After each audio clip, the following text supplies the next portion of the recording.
కార్యకర్తలకు నాయకులకు దిశానిర్దేశం చేసే విధంగా బీజేపీ పార్టీ ఆధ్వర్యంలో బూత్ స్థాయి కమిటీ సభ్యుల సమ్మేళనం నిర్వహించారు.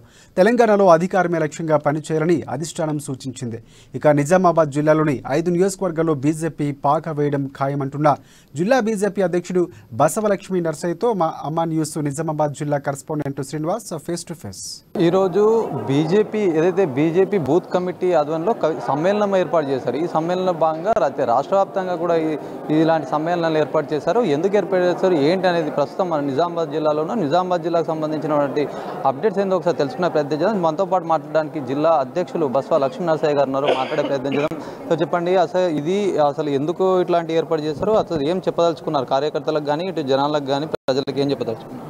ఒకటేనండి, కేసీఆర్ గారు పూర్తిగా అవినీతి పాలన సాగించడం జరుగుతున్నది. ప్రజలకు ఎన్నో వాగ్దానాలు చేసి అధికారంలోకి వచ్చిన తర్వాత వాగ్దానాలని తుంగలో తొక్కి అవినీతికి పడుతూ కుటుంబ పాలన సాగించడం జరుగుతున్నది.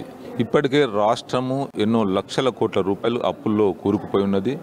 అసలు దాని ఇంట్రెస్టే 1,00,000 పై చిల్లరకు కోట్లు అని ఈ మధ్యలో మనం చూడడం జరిగింది. సో దళితులకు 3 ఎకరాలు ఇస్తున్నాడు, దళిత ముఖ్యమంత్రిని చేస్తున్నాడు, రైతులకు ఉచిత విద్యుత్, మన 1,00,000 రూపాయల రుణమాఫీ ఏక మొత్తంలో చేస్తా అని చెప్పడం జరిగింది. అయితే రైతులకు సబ్సిడీలు ఎన్నో రకాలుగా సబ్సిడీలు ఉండే, అవన్నీ ఏమి ఇవ్వకుండా, రుణమాఫీ చేయకుండా రైతు బంధు అని పెట్టేసేసి రైతులను మోసం చేయడం జరుగుతున్నది.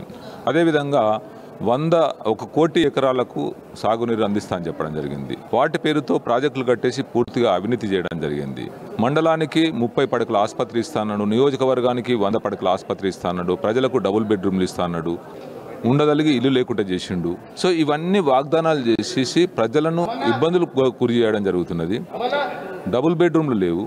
అదేవిధంగా ఈ రకమైన ఇబ్బందులు గురి చేస్తున్నాడు కాబట్టే నరేంద్ర మోదీ గారి ప్రభుత్వము అవినీతి పాలన లేకుండా సాగించడం జరుగుతున్నది. కరోనా సమయంలో ప్రజలందరికీ కూడా ఉచిత రేషన్ బియ్యం ఇవ్వడం జరిగింది. ఇక్కడ ఉచిత రేషన్ ఆయన బియ్యం ఇస్తా అంటే ఇక్కడ కనీసం రేషన్ కార్డులు ఇవ్వదలిగి కూడా మనసు ఒప్పట్లేదు కేసీఆర్ గారికి. సో ప్రజలందరూ కూడా ఈరోజు కేసీఆర్ ప్రభుత్వాన్ని గద్దె దించాలి, రాబోయే రోజులలో అవినీతి లేని పాలన సాగాలంటే డబుల్ ఇంజన్ సర్కార్ రావాలి, బీజేపీని ఇక్కడ అధికారంలోకి తీసుకురావాలని చెప్పే దిశగా పనిచేయడం జరుగుతున్నది.